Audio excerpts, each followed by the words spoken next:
Base sa resulta ng autopsy, kinumpirma ng Cagayan de Oro City Police Office na may nakitang foul play ang medico legal sa bangkay ng 5 magkakamag-anak na biktima ng sunog sa Barangay Indahag noong October 10 ng gabi base sa resulta ng kanilang autopsy.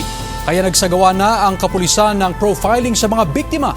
Napag-alaman na bago pa mangyari ang sunog, may nangyaring pagnanakaw sa lugar kung saan nakuha ang cellphone ng isa sa mga biktima. Ayon pa sa PNP, si Maggie Epanes na isa sa mga biktima ay nagpa-blotter sa Cogon Police Station noong Setyembre sa kasong physical abuse at banta sa kanyang buhay. Hindi na nagbigay ng iba pang impormasyon ang PNP sa naturang blotter report upang hindi makaapekto sa investigasyon ng kaso. Samantala, bumuo naman ng Task Force Sugpong Indahag ang Bureau of Fire Protection upang mas mapadali ang investigasyon sa nasabing insidente.